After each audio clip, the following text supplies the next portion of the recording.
Hi guys, it's Claire. Welcome back. Today I wanted to talk a little bit about some of the books I've been reading recently, so let's get into it. The first book I want to briefly mention is Normal People by Sally Rooney, which was longlisted for this year's Man Booker Prize and is Sally Rooney's follow-up to her much acclaimed first novel, Conversations with Friends, which was published just last year. I was not a huge fan of Conversations with Friends, but much to my surprise, I absolutely loved Normal People, which centers on the on-again, off-again, will they, won't they relationship between two students at Trinity College in Dublin. And this book dissects the often performative nature of interpersonal relationships and the tension between our social selves and our more intimate inner selves. It looks at what it means to submit to love and be empowered by love, all of these rich and interesting themes, but at its most basic level, it also has a lot of the hallmarks of a great romance novel. I did a full review talking specifically about how Sally Rooney borrows tropes from the romance genre and then manages to complicate them and deepen them in really brilliant ways. So I encourage you to check that out. I will link it up here and down below. And I also really encourage you to check out this book, which is sharp and perceptive and manages to be incredibly romantic while also remaining firmly rooted in the real. And it's also just one of the most readable books I've read so far this year. Next up, I have North and South by Elizabeth Gaskell, which I picked up for October this year, despite not loving Wives and Daughters last year, but a lot of people encouraged me to give this a try, and I am genuinely sorry to report that I just did not like this book. At this point, I just don't think that Elizabeth Gaskell is my kind of Victorian chick, if you know what I mean. I was trying to put my finger on it, and I think that the Victorian literature that I gravitate towards is more in the vein of someone like Charlotte Bronte, whose novels probe deep into the interiority of her protagonists, or in the vein of George Eliot or Thomas Hardy, whose clever narration provides so much insight into Victorian society. And with Elizabeth Gaskell, I feel like what you get is much more straightforward, rote storytelling. Her books are much more plot-driven than I tend to prefer in fiction, and the worst part of that is that I don't find her plots all that interesting. There's a big chunk of this book that is focused on the long, slow death of a family member, which doesn't even really provide that much insight into death in the Victorian era. It's just kind of boring. I also don't find Elizabeth Gaskell's prose particularly compelling. It has that dense quality that you expect from Victorian literature, but beyond that, I find it just competent. There's nothing about it that sparkles in any particular way. Similarly, I find all of her characters kind of just okay. There's nothing about them that I find particularly memorable, and they tend to fade from my mind the second I finish one of her books. If Jane Eyre or Jude Folly or even one of the minor characters from Middlemarch score a 10 on the scale of fully realized, complicated, dynamic characters, I would say all of the people in this novel are like a 5 on a good day. I don't really know what I could tell you about Margaret Hale other than the fact that she's pretty, she's from the South, she's learning to care about industrial workers, and she loves Mr. Thornton because I don't know, I wasn't particularly moved by the romance in this book either. I was able to recognize the moments that were supposed to be swoon-worthy, but I didn't feel it. It felt more like these characters were in love because the plot demanded it of them. Elizabeth Gaskell just reads to me kind of like Victorian women's fiction, which is that genre adjacent to romance that always features a romantic storyline, but also encompasses more of the heroine's life and relationships beyond that. And I don't mean that disparagingly. I can totally see why people like these books and love the relationships that she explores, but for me, there's just something about her fiction that feels very flat and by the numbers, hitting all of the marks but not leaving much of an impression. So my sincerest apologies to all you Gaskell heads out there. I just don't think that the two of us are meant to be. Switching gears, I also recently listened to This Will Only Hurt a Little by Busy Phillips. Busy Phillips is a Hollywood actress actress best known for her role as Kim Kelly in Freaks and Geeks, for her friendship with Michelle Williams, and most recently for her Instagram stories. I think I started watching Busy Phillips' Instagram stories when she thought that she almost got murdered in an Uber or something. I don't know. I watch them kind of on and off now, but they've been popular enough for The New Yorker to declare her a pioneer of the medium and for her to get this book deal. And I do like Busy, and I had a free Audible credit, so I thought I would give this a whirl, and perhaps unsurprisingly, this book is just okay. Busy Phillips is first and foremost a performer and an entertainer, and her style of storytelling is particularly suited to Instagram stories, which allows her to take the sometimes glamorous but often mundane moments of her LA life and turn them into these bite-sized, in-the-moment pieces of entertainment. And she's been able to cultivate this sense of curated authenticity and realness such that 1 million followers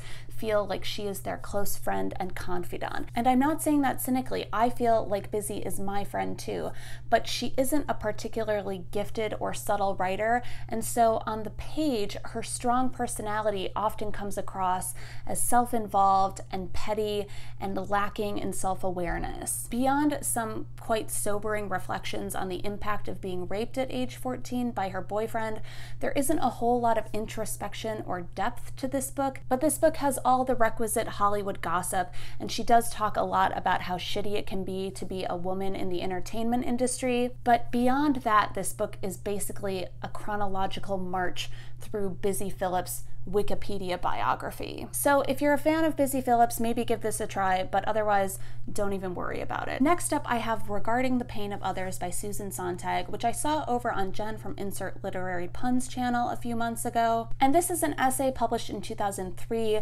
reflecting on our relationship with images of human suffering, and particularly with images of wartime suffering. This is often considered to be her follow-up to her On Photography essay collection published in the 1970s, and Susan Sontag is nothing if not profusely literate in the language of photography and in the historical catalog of wartime imagery. She is clearly an authority on these photographic texts, and in looking at them, she poses several questions about how photography impacts our understanding of war. Do these images embody our understanding of the reality of war? And does looking at them make us feel like we are closer to the truth of human suffering? Are those feelings and those truths undermined by the fact that many famous war photographs were actually staged? What atrocities do we pay attention to, and to what extent does shock value play a role in the images that capture our attention? What happens when that shock wears off? If it's not already apparent, she's speaking about a very privileged viewership, people who live in the first world and have access to images from around the globe, but whose everyday lives don't really come in contact with the suffering and the death depicted in these images. And from that vantage point, she starts to question the ethics of being a voyeur to human suffering. She also argues that photographs don't have the complexity of words or written narrative, and that there's a danger in remembering images more than we remember narratives and stories. If anything, she says that photographs allow us to simplify our understanding of war and suffering, to say that's terrible, but not interrogate it much beyond that. And her use of language is so rich and challenging and flirts with academic jargon in a way that makes you feel like reading this book is very nutritious. And it is. It's good food for thought, and it's often a delight to follow the twists and turns of her argumentation. But there are times when her rhetorical strategies feel more impressive than the actual points that she's making, which aren't always as novel as they may seem, because of course images can be manipulated, and of course images simplify things, and of course there is always a real broader story behind any given photograph. I was also a bit frustrated towards the end of this book when she starts to consider the best way to view and comprehend these images, and she basically concludes, "These dead are supremely uninterested in the living, in those who took their lives, in witnesses, and in us. We don't get it.